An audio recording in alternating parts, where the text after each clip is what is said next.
Hello and welcome to One Big Question. It's me, Father Pete McCormick, and I am joined, of course, by my co-host, Lynette Wookey. What's up, Lynette? It's all good in the hood. It's really cold outside, but we're surviving. How are you? I'm doing great. We are officially now in the season of Lent, so for me as a priest, I finally feel like I have something to do for the semester, which gets me rolling here. So we have our one big question today, and we are joined by an extraordinary guest today. We have, to get the title official here, the Charles and Jill Fisher Provost of the University of Notre Dame, Provost Marilyn Miranda. Marilyn, welcome to the show. Welcome, Marilyn. We're excited to have you. Hey guys, good to see you both. Thank you. Before we hop into our one big question, I have a question that I'm sure a lot of students have. What is a provost?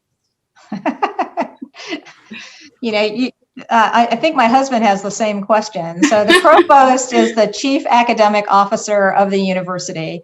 That means that everything on the educational side of the university and the research side of the university, all of the degree programs, all of the schools and colleges, all of the research labs, all of the, things like the library, et cetera, all the things on the academic side of the university report up through the provost's office.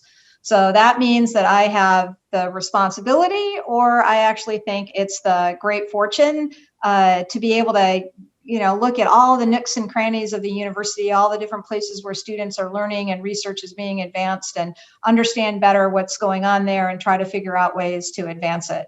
I also like to say that I am the principal advocate for VOSTs on campus. I am pro-VOST. Oh, I love that. That's an awesome answer.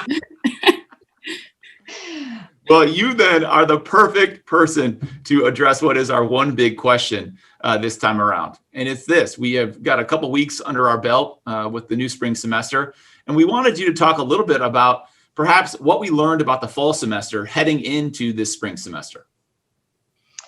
Yeah, well, during the fall semester, we learned a lot of things about the kind of infrastructure we needed to have in place in order to successfully have our students here on campus.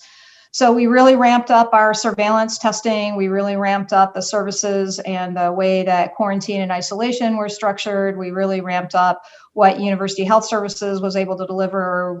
We tried to ramp up the mental health resources that are available to students, et cetera. So it was kind of a, build the plane while you're flying it sort of experience where we, each week we learned something and tried to get better and better. And then during that 10-week break, we took a really deep dive on all of the different aspects of managing an educational institution in a pandemic and tried to make a whole series of adjustments. So I'm sure students noticed when they came back, we have weekly surveillance for students. We also have adaptive testing where we're zeroing in on populations that might be a little bit at slightly greater risk.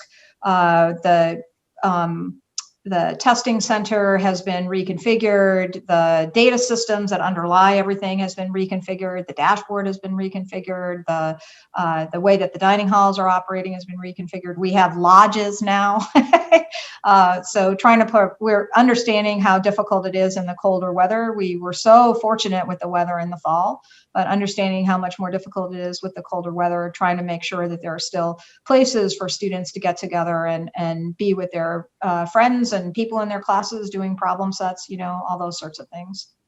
Yeah, absolutely. And you talked a little bit about taking the 10 weeks to just go over everything, do a deep dive. And I mean, it's really easy in this pandemic world to just kind of harp on the bad things, but to bring a little bit of positivity, like, what do you think we got right in the classroom in the fall? What's something that you took from the fall to the spring and just even amped it up more because that's the path we were supposed to be taking?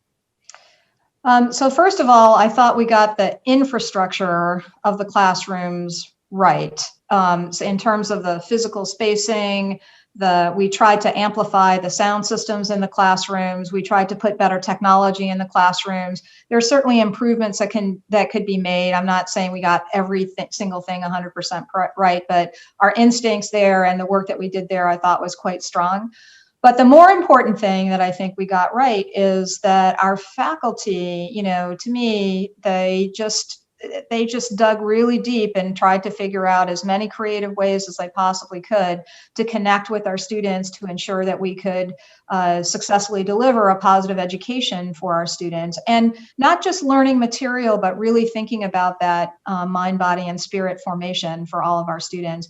And our students, I mean, it was hard last semester. I mean, at the end of the day, I have a house that I can go home to. I live on a farm. I have a place where I can walk around and, hang out with my dogs, and that's where I go home to at the end of the night. Our students, go home to, situations where there are still a lot of these public health protocols in place. And that's hard. I don't want to underestimate in any way the difficulty. And I think our students valuing the experience of being here on campus as opposed to, being in their parents' basement, zooming into everything, really worked hard at it. We certainly stumbled. We're stumbling right now that our numbers are much higher than I would want them to be right now.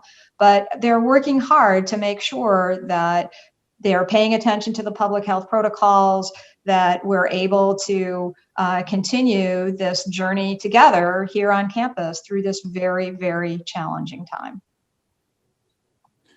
Provost Miranda, maybe as a final question here, I was wondering if you could talk a little bit. I'd just like to say, you said it was one big question, and now we're on question number 4. I'm in the Department of Applied and Computational Mathematics and Statistics. You can come take a course from us, and we'll teach you to count to 1. Wow, we've seen a lot on the show, but getting roasted is not one of those. You're getting the sassy provost today. Sorry. I mean, we love it. We love it. Thank you. Put us in our place. We need it. Yeah, I see it as, this isn't true academic style. There's one big question with a series of sub questions. Oh, okay. Okay. I've been formed by the academy. What can I say? Okay. So back to my question. You talked a little bit about the importance of what we're trying to accomplish, and maybe as a little bit of a kind of a pep talk and as a reminder of being here on this campus means something for you as the leader of the academic enterprise. Could you talk a little bit about what you're hoping for in this spring semester of us being together on this campus? We talk about COVID all the time, but I think we're actually managing a whole series of really serious problems simultaneously. One of them is managing COVID.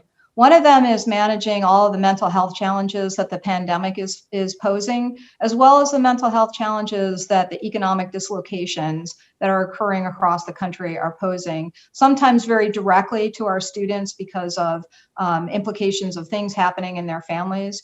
So there's COVID, there's the mental health crisis, there's also everything that's going on in our country around racial and social injustice. So we're trying to manage that. We're also trying to manage, I do environmental work. We're also trying to manage a whole series of questions around global change. So this is a challenging time to be a young person. I've been in the academy for a very long time, and I think that this is the most challenging time I've seen for young people. And the purpose of a university, this is exactly the moment that a university is built for. The purpose of a university is to bring young people together, allow them to explore, bump their heads up against, really challenge themselves on these difficult questions, and to do that in community, to do that in a way where they get to learn from each other, they get to become stronger because they learn from each other. We also all get to become stronger as a community because we have done something hard together. And as difficult as everything is on campus right now, when I reflect on my own family and my own life's history, the people who I have gone through something really hard together with are the people who are my closest and most important friends. And the people in my own family who I'm closest to.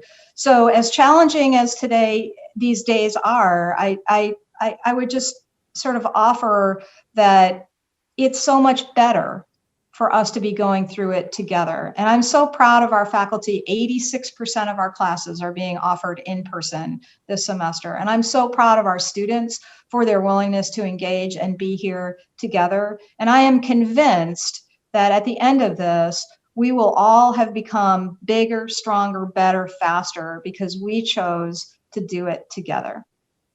Wow. That was like scripture. Father Pete, can you do that well? No, I can't.